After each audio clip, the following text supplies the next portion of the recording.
Iron man 2008 में release हुई MCU series की पहली मूवी। इस मूवी की एक्सप्लेनेशन वीडियो लेके मैं आ चुका हूँ, तो वीडियो को शुरू करते हैं।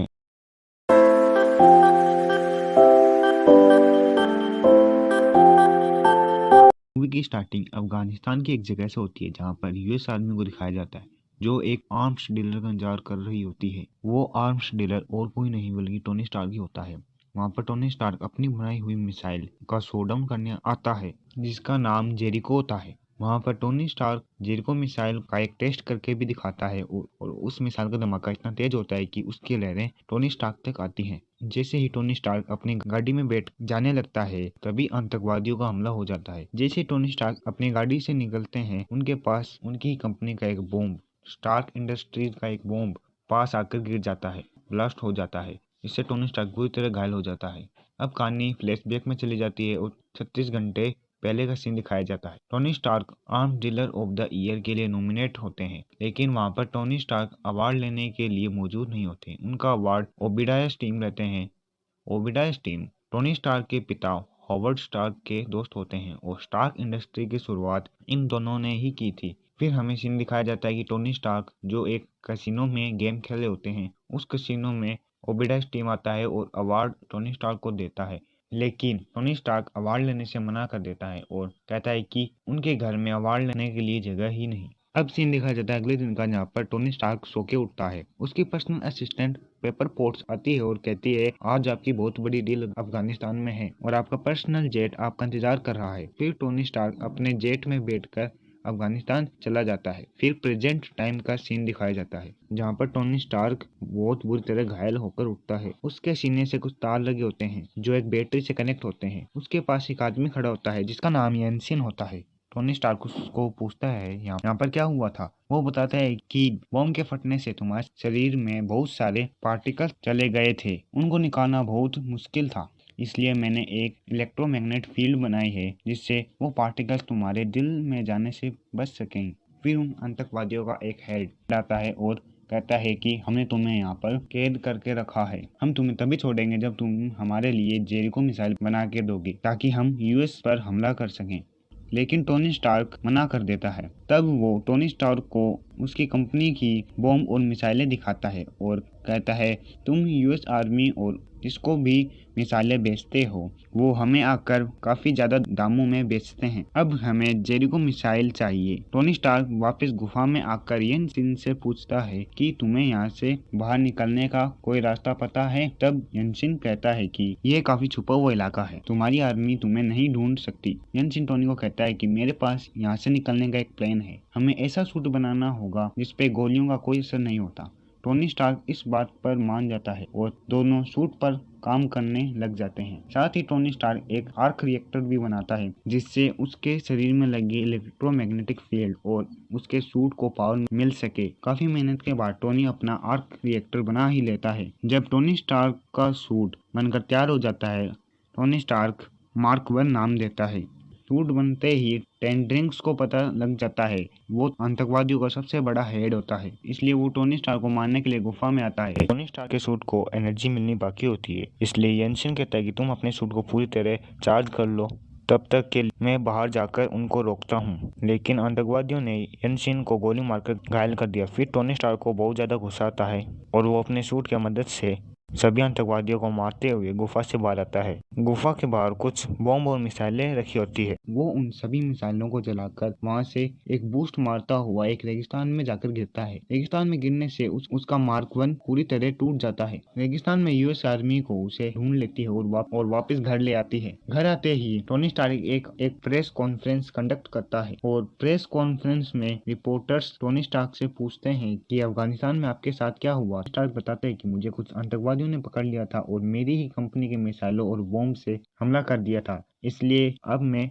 अपनी कंपनी में हथियार बनाना बंद करने वाला हूँ। फिर ओबेडाय स्टीम वहाँ पर बीच में आकर कहता है कि हमले होने की वजह से टोनी स्टार्क को सदमा लगा है, इसलिए वो ऐसी बातें कर रहा है, हम इसके बारे में दोबारा बात करेंगे। फिर वो टोनी स्टार्क के पास जाकर पूछता है कि तुम्हारे साथ अफगानिस्तान में क्या हुआ था। टोनी उसको सारी बातें बताता है। टोनी स्टार्क कहता है कि मैंने वहाँ पर एक आयरन सूट बनाया था और उस सूट को एनर्जी देने के लिए एक आर्क रिएक्टर भी बनाया था। वो अपने आर्क रिएक्टर को ओबेडाय टीम को दिखाता है।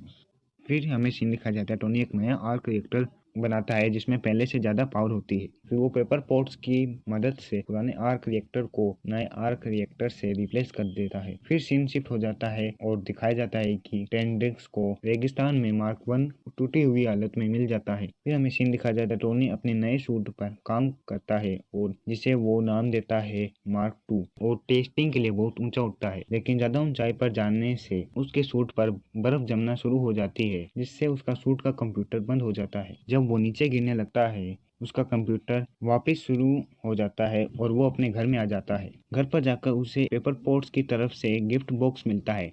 उस बॉक्स में पुराना आर्क रिएक्टर होता है। इसे देखकर टोनी काफी खुश हो जाता है। फिर हमें दिखाया जाता है टोनी अपने सूट पर फिर से काम करना शुरू कर देता है। फिर टोनी ओबिडाइस टीम की पार्टी में जाता है और वहाँ पर उसे पता चलता है कि जेरिको मिसाइल अफगानिस्तान के उन आतंकवादियों को किसी ने बेच दी है। तब उसका शक सीधा ओबिडाइस टीम पर जाता है और टोनी स्टार्क उससे पूछता है कि तुमने वो मिसाइल आतंकवादियों को क्यों बेची। तब ओबिडाइस कहता है कि ये बिजनेस है और मैं बिजनेस को बढ़ाने के लिए कुछ भी कर सकता हूँ। फिर टोनी को बहुत गुस्सा आता है और वो वापस घर आ जाता है और वो अपने सूट एक्सपेरिमेंट शुरू कर देता है। फिर वो अपना मार्क 3 पूरी तरह तैयार कर लेता है और सीधा पहुंच जाता है अफगानिस्तान आतंकवादियों के पास और वो सभी आतंकवादियों को मारकर और उन मिसाइलों पर एक छोटा मिसाइल चलाकर एक जोरदार धमाके के साथ वो सभी मिसाइलें नष्ट कर देता है। ये बात जब ओबिडाइस टीम को पता चलती है तब वो टेंड्रिक्स के पास जाता है और पूछता है वो कौन था जिसने ये सब किया। वो बताता है कि वो टोनी स्टार्क ही था। उसके पास एक आयरन का सूट है जिससे उसने यहाँ पर इतनी तबाही मचाई और अब वो तुम्हें भी मारने वाला है, लेकिन उसके पुराने सूट के कुछ टुकड़े मेरे पास है। अगर तुम मुझे पैसे दोगे तो मैं तुम्हें सूट का डिजाइन दे दूंगा। पर ओबिडाइस टीम उसे धोखा देता है और उस डिजाइन को चुराकर भाग जाता है। फिर टोनी पेपर पोर्ट्स को बुलाता है और कहता है कि क्या तुम मेरी मदद कर सकती हो। वो कहता है कि तुम्हें ओबिडाइस टीम के कंप्यूटर से कुछ इन्फॉर्मेशन लेकर आनी है क्योंकि वो इन्फॉर्मेशन काफी इम्पोर्टेंट है। अगर उसने वो इन्फॉर्मेशन आतंकवादियों को बेच दी तो दुनिया खतरे में पड़ सकती है। पेपर पोर्ट्स मान जाती है और वो इन्फॉर्मेशन लेके आ जाती है, लेकिन ओबिडाइस टीम को यह बात पता चल जाती है। फिर वो अपने साइंटिस्ट के पास जाता है और पूछता है कि जो मैंने तुम्हें आर्क रिएक्टर बनाने के लिए कहा था क्या तुमने वो बनाया। तब एक बड़े से आर्क रिएक्टर को हमें दिखाया जाता है और सभी साइंटिस्ट कहते हैं कि वो आर्क रिएक्टर अभी पूरी तरह नहीं बना है। फिर वो टोनी स्टार्क के घर पर जाता है और अपने सीक्रेट वेपन से टोनी को कुछ देर के लिए सुन कर देता है। फिर वो टोनी का आर्क रिएक्टर निकाल कर भाग जाता है। फिर टोनी की हालत बहुत खराब हो जाती है। फिर उसे याद आता है कि पेपर पोस्ट ने उसे उसका पहला आर्क रिएक्टर गिफ्ट में दिया था। फिर वो उस आर्क रिएक्टर को लगाकर ओबिडाइस टीम को मारने के लिए निकल जाता है। ओबिडाया मार्क 1 के डिजाइन से एक नया सूट बना लेता है जिसे वो आयरन मोंगर नाम देता है और वो टोनी स्टार्क का आर्क रिएक्टर उसमें लगा देता है। फिर टोनी स्टार्क और आयरन मोंगर के बीच लड़ाई शुरू हो जाती है और कुछ देर तक लड़ाई चलने के बाद टोनी स्टार्क को लगता है कि इसे सीधे तरीके से हराना मुश्किल है। फिर उसे याद आता है कि ज्यादा ऊंचाई पर सूट काम नहीं करता, इसलिए वो उसे ऊपर ले जाता है। फिर पहले की तरह ओबिडाइस टीम के सूट पर बर्फ जमना स्टार्ट हो जाती है और उसका सूट काम करना बंद हो जाता है, लेकिन थोड़ी देर बाद उसका सूट फिर से शुरू हो जाता है। फिर वो आयरन मैन पर एक जोरदार वार करता है। फिर वो दोनों ही उस बड़े आर्क रिएक्टर लैब की छत पर गिर जाते हैं। फिर आयरन मैन पेपर पोर्ट्स को फोन करके कहता है कि तुम उस आर्क रिएक्टर को फुल पावर पर ऑन कर दो, जिससे आयरन मोंगर उस आर्क रिएक्टर के कांटेक्ट में आकर ब्लास्ट हो जाए और ओबिडाइस टीम मर जाए। फिर वो आर्क रिएक्टर को ऑन कर देती है।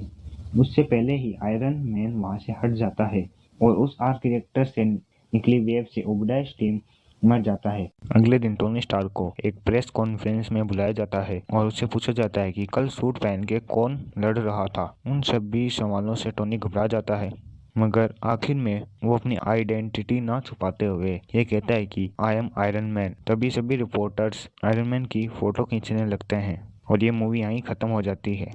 तो बस इस वीडियो में इतना ही। आपको वीडियो कैसी लगी कमेंट करके जरूर बताना। मैं मार्वल सिनेमैटिक यूनिवर्स के सभी फिल्मों की एक्सप्लेनेशन वीडियो लाने वाला हूँ, इसलिए चैनल को सब्सक्राइब जरूर से कर देना। तब तक के लिए बाय।